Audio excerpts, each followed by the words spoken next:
Hometown Heroes experience for a sponsorship there as well. And by the way, if any of you want to call and say a word or two to my next guest here, 969-9797, 866-455-9797.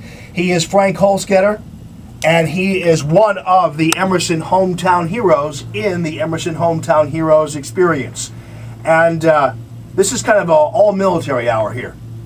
But I figure that since our military guys have had so much time for us, why can't we have time for them, right? Absolutely. Now, by the way, speaking of the military, I want to direct your attention very briefly while I have your attention to 971talk.com, Allman in the Morning homepage, and the link to the website for Lieutenant Dan Reardon's golf tournament in his memory. We're coming up on 2 years since Lieutenant Dan was killed in Iraq.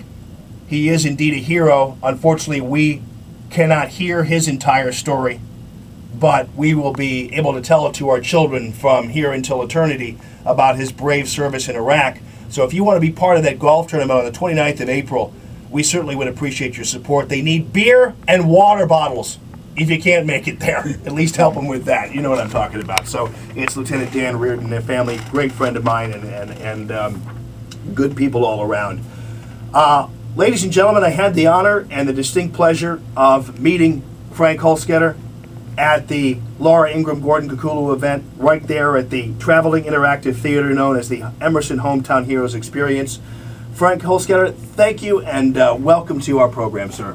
Thank you, Jamie. It's good to be here. It's an honor to have you in here. I got to tell you, sometimes you just don't know what to say to the people who actually are part of this greatest generation, and sometimes many of those who were part of it don't always tell their stories to their families, or don't always tell all of the stories to the families.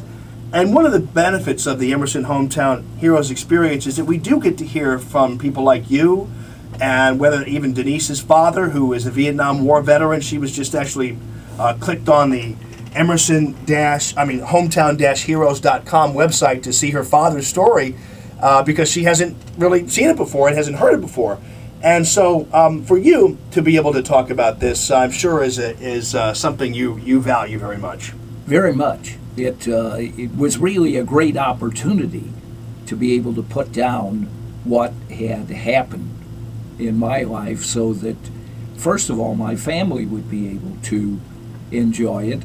And then with the Hometown Heroes video, it is just a terrific opportunity for the young people of today to learn about what happened and how things were. You were in the Army? Correct. And how old were you when you enlisted and volunteered for the war effort? 18. You were 18? Yes. Right out of high school? Or? Right out of high school. And what made you decide to do that? Well, I had, when the Japanese bombed Pearl Harbor, at that time I figured that I was going to be in the war at some point. And so I decided when I got out of high school that was what I was going to do. And how did you respond to the Japanese bombing of Pearl Harbor just as a kid, as a citizen? Well, first of all, I was amazed that they would be dumb enough to do that to us. At least I thought they were dumb to do it. Turned out they were smarter than what I thought they were. But I was amazed that it happened, and I knew that it was going to be something that was going to require the whole country to get involved in that war. And so I figured that I wanted an opportunity to do something for my country too.